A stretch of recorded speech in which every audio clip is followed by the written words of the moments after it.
Welcome back to Amberg Acres. So we're going to start cutting these red pines. I spent most of the morning here cutting up 4x4s. They're laying on the ground over there for skids, to make some more skids. So when I measure this tree, this is one of the bigger trees. It's about 13 here on the bottom, and it's 11 on that side. And I do have a few over there that are more like 15 inches. But if I use the 30% rule, going with the small end at 11 inches, it comes out to 7.7 inches for a cant. I think I'm going to stick with 7 inches, make them 7 inches, and I can cut a few slabs then out of this for making signs or whatever we're going to do with them. And then we're going to take and we're going to slice them. And I want to show you, if you remember my siding thing that I made a couple weeks ago, I'm going to show you how that looks now. And I'm going to go a little thicker. I'm going to make them 1/2 inch thick instead of 3/8. I made those 3/8, so I'm going to go 1/2 inch thick. And then I'm just going to sit here and slice a bunch of them, and I'm going to stack and sticker them with the stickers closer together, and see if they turn out halfway straight. So I'll do a whole skid full of them, maybe 2 skids full of them, and then I'll also leave some cants where we can try and cut them green, and we'll when we actually do it in the inside of the barn, we'll see what works better, and at that time I can give you a better idea of how this is all working. Right now it's just in my head. I see guys putting siding up on their houses green, and when I see what's going on with the one I made here, the little sample, I understand it. My pieces were just little pieces and stuff, but I'm thinking it's going to be an issue, you know. So let's go take a look at that once, and let's see what that looks like in there. So first off, the first thing I see is a little bit of cupping. Now this one isn't nailed up here, so that's probably not a good example, but you can see it, that these are cupping. The other thing is they're splitting pretty good on the ends here. Now maybe I can paint the ends and it won't split as bad. It won't split as bad, so we'll try some of that. The problem with painting them is it's still freezing here in Wisconsin. It's at night here, it's down to 20 degrees yet, you know. So it's nice right now, it's maybe 47, but that's not painting weather. So to use an oil-based paint or whatever you're supposed to use, I just feel that's not gonna work, you know, because it's not the weather for painting stuff. But the cracks aren't so bad, because I was thinking about putting a trim piece on here, and if I use a 1x4 for a trim piece, that would cover them cracks, unless it really starts going all the way through the piece. So that's what I was going to do, to cover that up. And then any shrinkage you have here, if this shrinks from where it was at, you know, it'll cover up any gaps there too. So where the problem comes in is on the 18-foot side, because I can't cut 18 feet. So on the 18-foot side, I'm going to have a seam somewhere. So that's why I want to stack and sticker some, so that dries out a little more on its own before we actually put it on the walls. And like the 12-foot wall, we should be able to put that up green and then cover it with a board like this here, a 1x4, and I think that should be fine. That'll be fine for what we're doing. I mean, really, nobody's going to see it except me and my wife and anybody we invite into the barn, but I think it'll look fine. But like I say, we're going to make it thicker. We're going to make it 1/2 inch thick, and that's what we're going to do. So I'm going to start slicing up these logs and get going on this and get these stacked and stickered, because I don't know when I'm going to get to this, when this is all going to get done in here. We got to get concrete in, then we got to get the framing done, then we got to get insulation in, and then first after all of that, we'll be putting the siding on. So that might be a while yet. We're gonna get going. I'm gonna make a couple of skids up, and then we'll start slicing once I get some cans cut up, and we'll start doing some slicing with a fresh blade. That way it'll be nice and flat, and we'll see how it turns out. So stay tuned.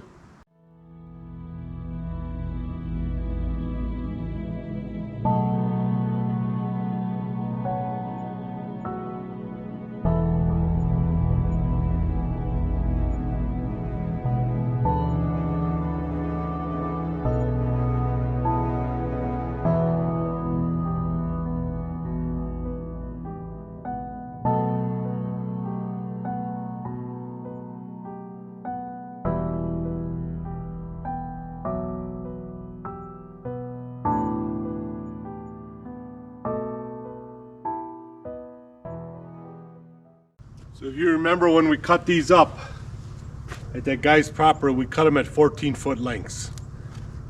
These will easily cover the 12-foot length wall, but then on the 18-foot wall, I will have to, you know, there's going to be a seam. We're going to have to stagger a seam. I feel like I'm losing material when I center the pith and not the log. So like if I'm doing 4x4s or 6x6s, I want that pith in the middle, and that'll keep the 4x4 and 6x6 from twisting and warping so much. But for what I'm making here, where I'm just going to be slicing these at 1/2 inch, I don't think it matters as much. I'm just gonna go with it and see what it gives me. Okay. So right now, according to that level, that log is sitting perfectly level. So I'm gonna clamp her in and see what happens here.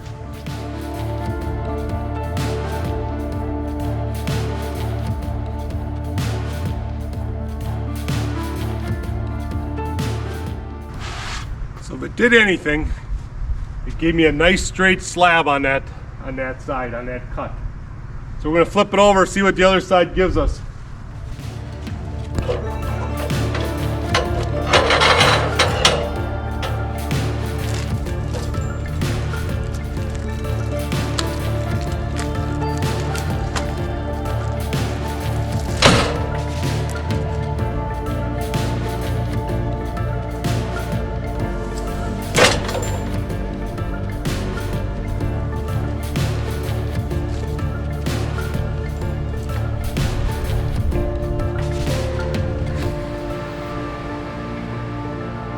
When I put the level on it now, it's showing this end is a little high. So that would be correct to me.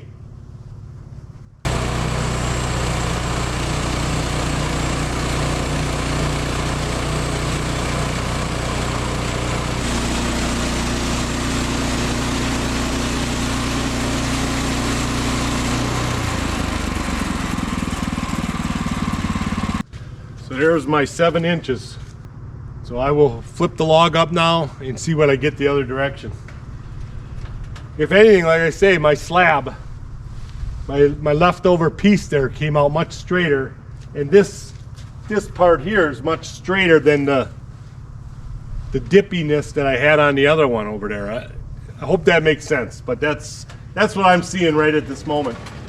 So right off the bat, I can see that I lost some here doing it that way. I'm real thin here, and I got all this material here. If I got to figure out a way to center that better.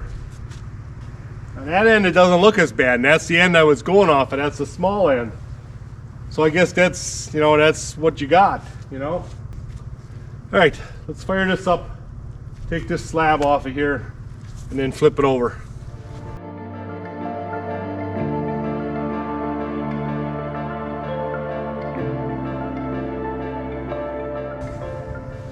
So it actually came off pretty good. Little bit of bark down there, but this is what we're after. Making a 1/2 inch thick by 7 inches piece of planking. And that's how we're gonna side the inside of that barn. I think that'll work out good. So I took this one off with this bark, and then I'm gonna use this for stickers. I'm gonna do 1/2 by 1/2 stickers to make the pile more compact, so that the stuff isn't sitting because it's thinner. That's just something I'm gonna try and see how it works. And if not, I'll go back to the 3/4 or the 1 inch stickers.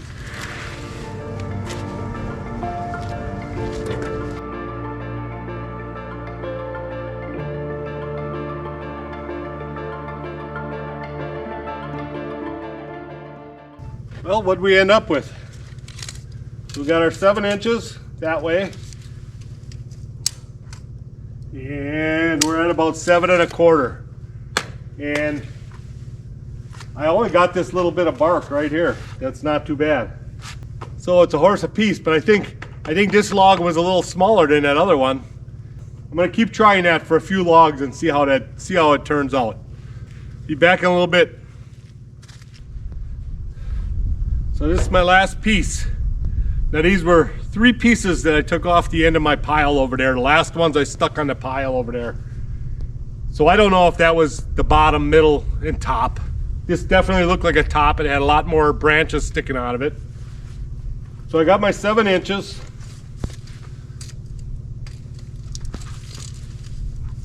And then the other way I'm only at 6.5. So it was quite a bit smaller, this piece here. But as long as I maintain my 7 inches, if I have a little bit of bark like this here, and you have a 1-inch overlap, that bark won't be seen. You won't see that bark. I'm okay with what I'm getting right now. And like I said, I do have some bigger pieces over there that I should be able to get some slabs off of later on once I get into them. But it's working out good. So we're gonna keep going on this. I'm done for today. It's getting really greasy over here, and let me show you this here.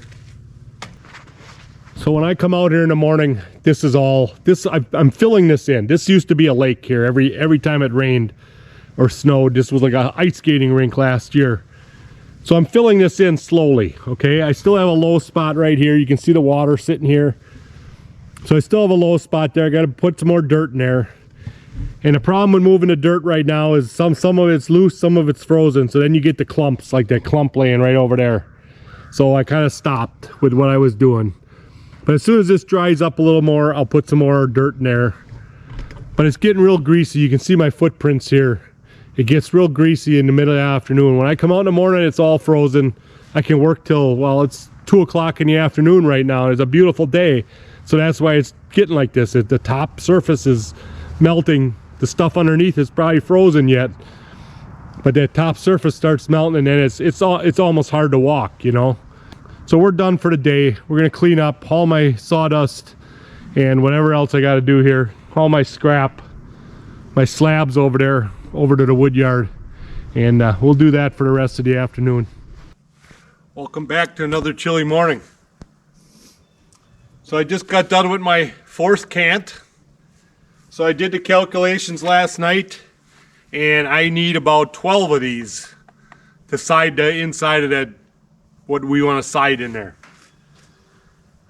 So that comes out about right. I had originally figured I needed 6 trees off that guy's property. I figured I needed about 6. So I figured getting 2 pieces out of each trunk, that would give me 12, and that should have been enough. And that's after I ran my numbers based on the 7-inch piece. That's what I came out with. It was 12 cants I need, and that'll give me some extra, because I used the value of 6 the other way, because some of these logs get kind of small. Figuring my smallest one is going to be 6 by 7. That's the number I use, so I will have extra to go around, just in case there's bad spots or whatever happens, you know. So this one here was one of the bigger chunks, the more like a 15-inch. So I got my 7 inches this way, and I ended up at 9 3/8 the other way. It's working pretty good, not going off the pith, because if you look at this log here, the pith is way over here on this side, way off to this side. So it's working much better, not working off the pith for what I'm trying to cut here. And I'm getting what did I get? I got three nice 1-inch thick slabs off of this piece too, when I cut the 7-inch side. So that's working much better this way. So this brings me to what I wanted to talk about in this video, and that is wavy lumber. Now, I'm not an expert. I've only been doing this for, 3 months or so, and I've run into it quite a bit already, the wavy lumber. So there's three major things or basic things that contribute to the wavy lumber. Number one is your blade. The blade does not last as long as you think. Now I'm on my 4th cant, and all I'm doing is removing the bark. That was a perfectly good blade when I started, and I can already tell that I'm pushing really hard to get through these logs. So before I start slicing anything, I'm gonna switch to a new blade again to do the slicing, because this bark is like, I cut myself several times when I was cutting these trees down. That bark is like a razor blade on the edges. So your blade is going through that every time. You got mud, you got ice, at least here in northern Wisconsin we do. That all contributes to your blade going dull. So that's the number one factor in wavy lumber, is your blade. The second factor is the wood. Up here in northern Wisconsin, we have basically red pine, white pine, spruce, fir are the four that I'm familiar with. Then you probably have, I mean, what else falls into the evergreen family? Hemlock, maybe. I'm not that good on my trees. Hemlock, tamarack. Yeah, you know, there's a bunch of them. You know, different. And spruce has 20 different varieties in its own, and they have big knots in them. The white pine had big knots. This red pine has a lot of knots. So every time you get to that knot, that blade is either going to push up or it's going to push down. And that's how you get the wavy lumber. Now let me show you this piece here. And I'm going to bring the camera in. I hope you can see this. This is probably the best spot to show you. See, right here's a big knot. See how it dove in? And then over here, it did the same thing, you know? And that's where the wavy lumber is coming from. Now my blade was getting really bad when I was cutting this board, and I was just rushing through it to get these boards cut. But that's what it ends up being if you don't have a sharp blade on there. And it's also wavy the other direction. This on this side, but you probably can't see that on the camera. That's not going to show up like this here does. But that's basically what happens if you don't have a good blade in your saw. So those are the two major contributors. The third factor is coolant. You need to have that coolant. You need to have it dumping pretty good when you're cutting this pine. When I first started cutting, I wasn't running a coolant very strong, and my blades were all getting full of pitch. They were just all getting gummed up, and that contributed to them going dull and not cutting very well. So you got to have the coolant on there. That blade should be clean after every cut. If you stop the saw and you look at your blade, there shouldn't be anything on it. It should be nice and shiny and clean.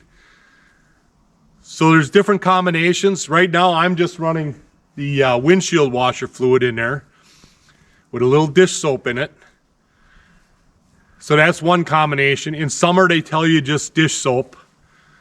I've seen guys on YouTube that use diesel fuel, and all they do is they spritz the blade a little bit after each cut, and that supposedly dissolves the pitch or whatever. It helps keep the blade clean. I don't know that you want to put diesel fuel in your tank, because it'll probably eat away at the fittings and the hoses. I'm not sure on that, you know. I don't know that hoses. It's just one of them cheap plastic hoses, you know, so I don't know how diesel would hold up to that. But so those are your three major factors in getting wavy lumber. And the main one is the blade. It's always the blade. The blade is dull. I was kind of in shock. The first blade, you know, we were only on our third log or whatever, and I was already struggling to push that thing through there. And I hadn't hit nothing. I hadn't hit a log stop yet or nothing. That's what's doing it. It's your blade. You know, get a sharpener, make a sharpener. You saw my last video here. I made a sharpener. And all it has to do is just be cleaned up a little bit, and it'll be sharp again for 2 or 3 logs, you know, and that's what you're going to get out of it. Are the other blades any better? Are there other blades out there? There's a lot of advertising that says they are. I haven't used them yet. So, you know, do some research, find out, you know, the Ripper 37 comes up a lot. I don't know if it's any better or not. I haven't tried it yet. Maybe when I'm done with these 10 blades that I bought from Woodland Mills, I will go out and get some Ripper 37s and try them. But for right now, I'm getting through with what I got here, and we're gonna make it work, you know. I just wanted to share that with you. I see it a lot on Facebook. It's almost weekly somebody posts that they have wavy lumber. This is what's causing your wavy lumber. And like I say, I'm not an expert, but the little bit I've been sawing, I got a pretty good handle on what I can get away with and what I can't. So far, this fourth cant now, it's still straight, but I feel like by the next, by 5 or 6 here, I'm gonna be struggling to push through it without getting wavy on top. All right, we're gonna keep sawing. I'll be back in a little bit. So this here is another one of the bigger logs. We got 13 on this end, 14 on the other. So we'll see what we get out of here for a cant and a couple of slabs probably. Looks like I'll get two slabs off this first side, depending on how it cleans up down here on this end.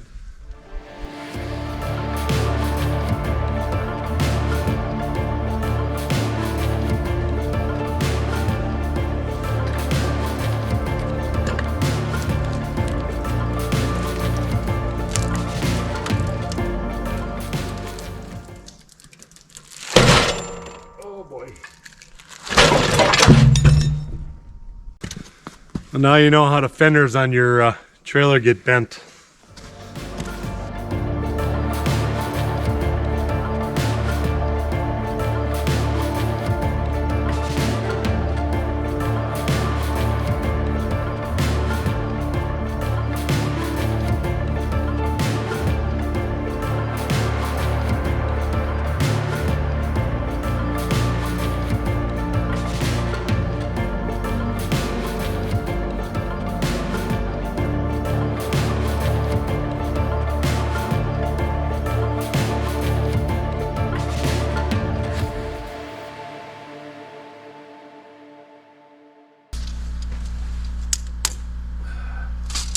Nine and a quarter. That's working out pretty nice. I'm getting some really nice slabs over there. So I need to get some skids made up now. I have a few slabs there that I'm going to use for the runners on the skid. And I got the 4x4, so we're going to get a couple of these made up so when we start slicing, we can start stacking this stuff right away. So I thought I'd show you how I make these skids. They're pretty simple. So I cut these 4x4s. This was those pieces of white pine, that 4-inch wide cants that I had laying over there with the 6-inch when I was making the 2x6s. So they've been laying here on my rack here. They've been laying here for 2 months already probably. So I cut those up into 4x4s to make these skids. Instead of doing 6x6s, I figured for this thinner material, this should be fine.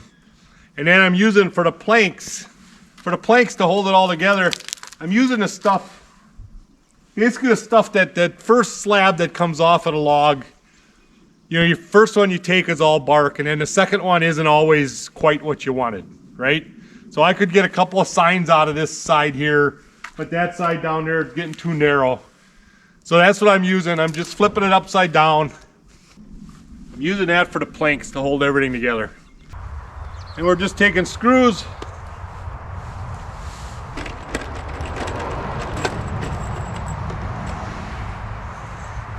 Just taking our basic wood screws, putting 2 in each piece.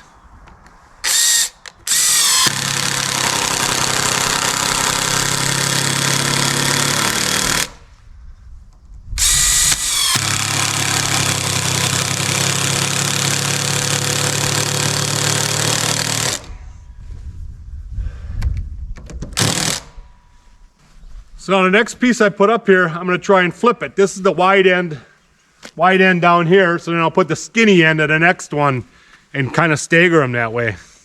So I'll leave a little gap between them for airflow. And I'm not worried about using these planks, these slabs. I have so many slabs.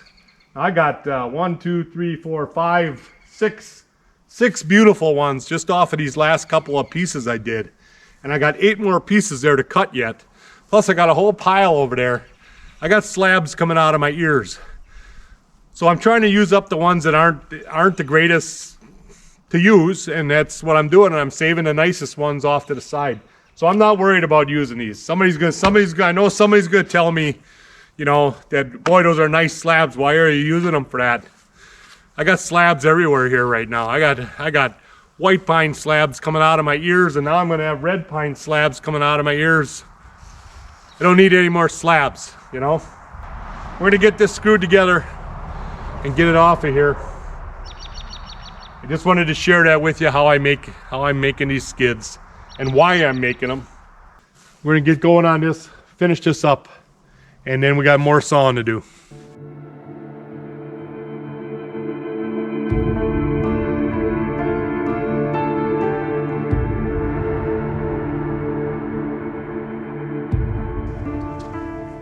So I think what I'm gonna do is I'm gonna put a layer of them slabs on first, and then I'll put my thin stuff on top, because I'll be using the thin stuff first, and them slabs, it's gonna take a year or so for them to dry. So I think that's what I'm gonna do. That kills two birds with one stone then.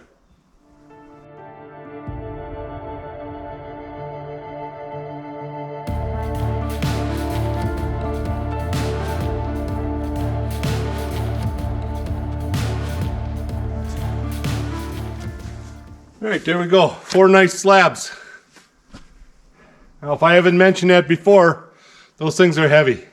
And these are only cut at 1 inch. So you get into the 1.5 inch and the 2-inch slabs. They can, a 14-footer, they're a little bit to handle. All right, so I made up some stickers the other day here for little pieces.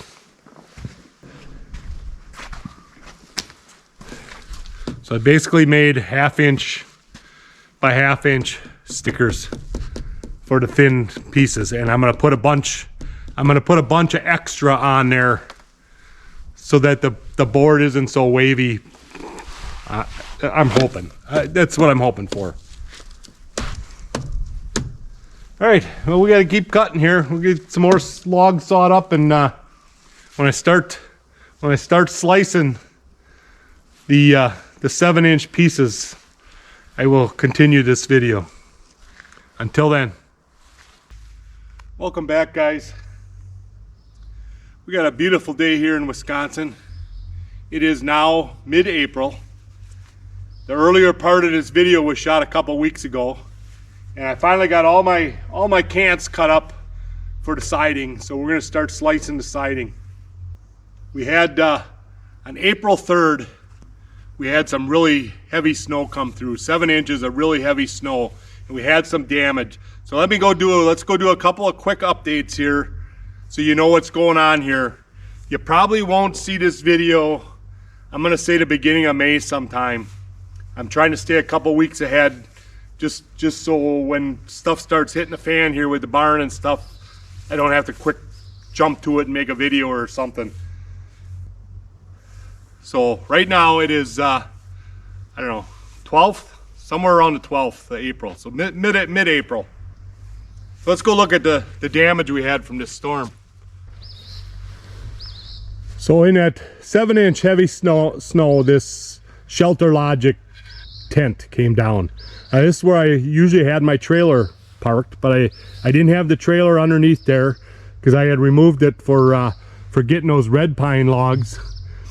And this came down sometime during the night. So by the time I got out here in the morning, it was already down and busted. And I have another one over here. This one here is not a Shelter Logic. This one came from Amazon.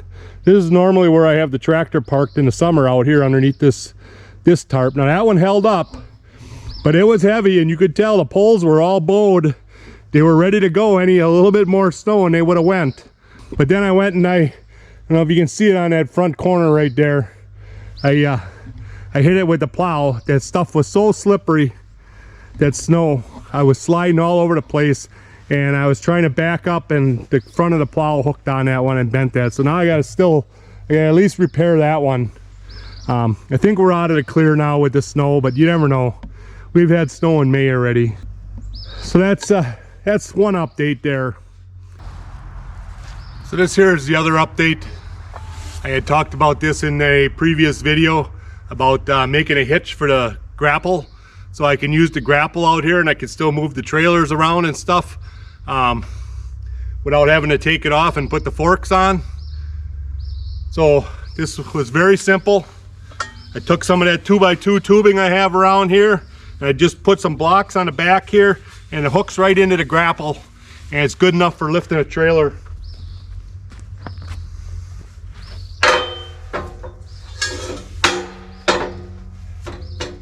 Just like so. So now I can just throw that on there, move the saw in and out of the barn. I can move my big utility trailer there, my little utility trailer.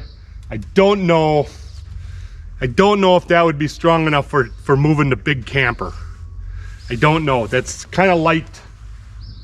It's kind of light tubing. That's only like 1/8 inch wall tubing, so I'm not really sure on that. But it's good enough. It's good enough for moving the empty trailers around when they're in my way and I gotta move them somewhere else to do work. So that's what I wanted. So I didn't have to always take the hydraulics off because I really have an issue getting those hydraulic fittings apart to switch that grapple on and off. I'm trying out some new fittings.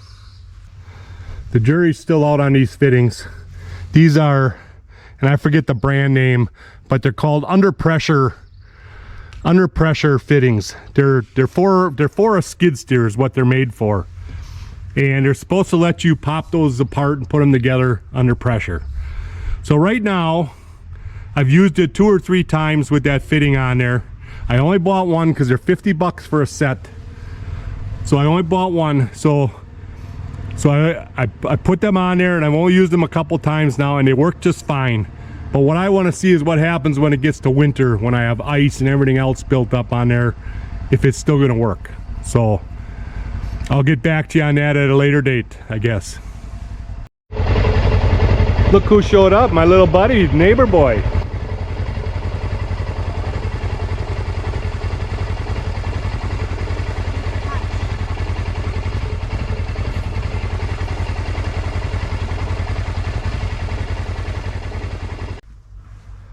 Getting back to this wood.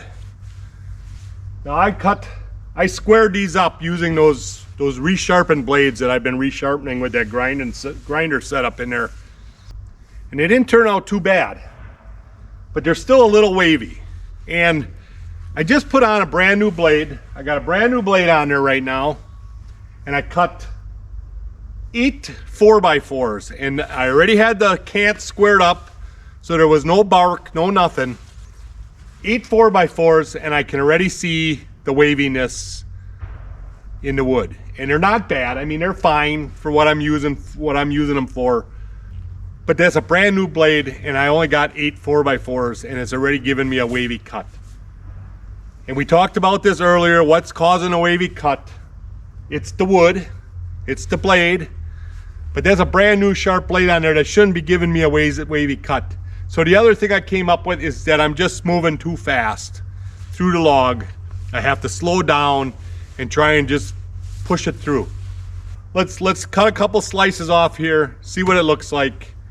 And for what this is going to be used for the siding inside the barn, it's not a big deal if it's a little wavy. That'll actually give it some character, I guess. So I put 2 of them up here that are close to the same size. I'll take a little skim cut and then we'll start cutting our 1/2 inch slices.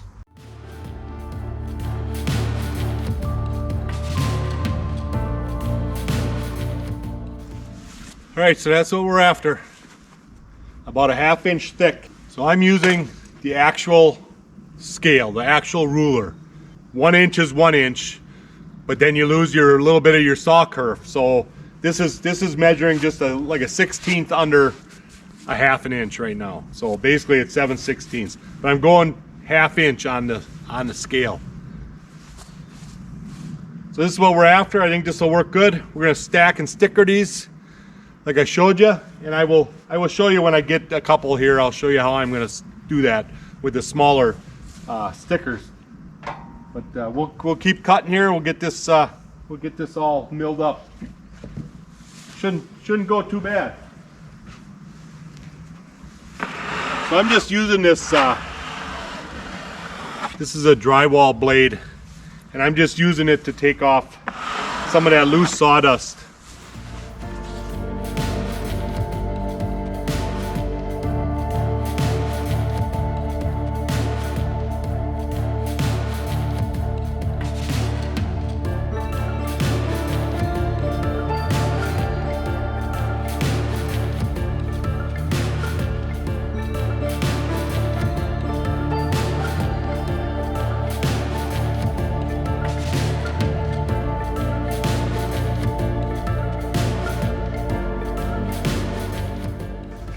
The thing sure does make a lot of sawdust.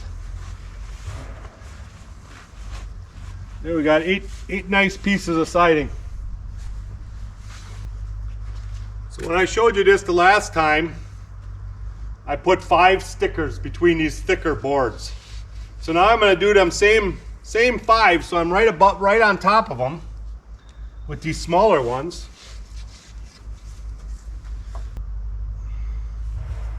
But I'm also going to add 1 in between each. So now they're almost like 16 inches on center, just like you would be hanging it on a wall. And hopefully that keeps them from getting all warped and twisted and stuff, but we'll see. Who knows, right? Until you do it a couple times.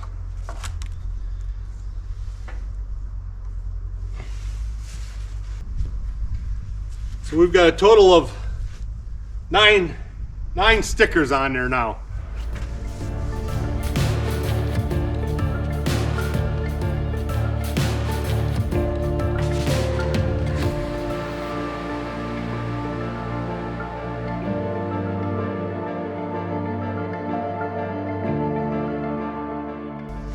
All right, well there you go. That's how we're doing it. Probably stack it up, try and stack it up about this high and see if I can lift it with the tractor. So that's going to be it for this video. You know, if you like these videos, make sure you subscribe. Give me a thumbs up. And we'll catch you on the next one.